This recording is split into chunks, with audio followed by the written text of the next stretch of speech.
राज्याचे मुख्यमंत्री देवेंद्र फडणवीस यांनी शपथ घेतल्यानंतर तळोदा शहरात भाजपच्या वतीने आतषबाजी आनंद उत्सव साजरा.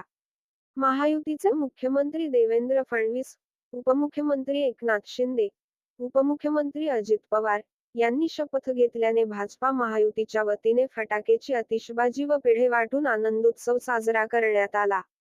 येथील भगवान बिरसा मुंडा स्मारकास पुष्पहार अर्पण करून आनंदोत्सव साजरा केला. देवेंद्र फडणवीस हे महाराष्ट्राचे 21वे मुख्यमंत्री झाले.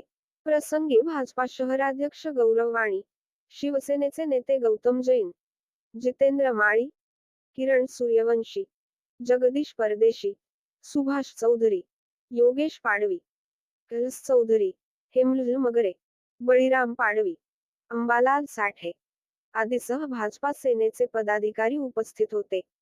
आदिवासी आवाज न्यूज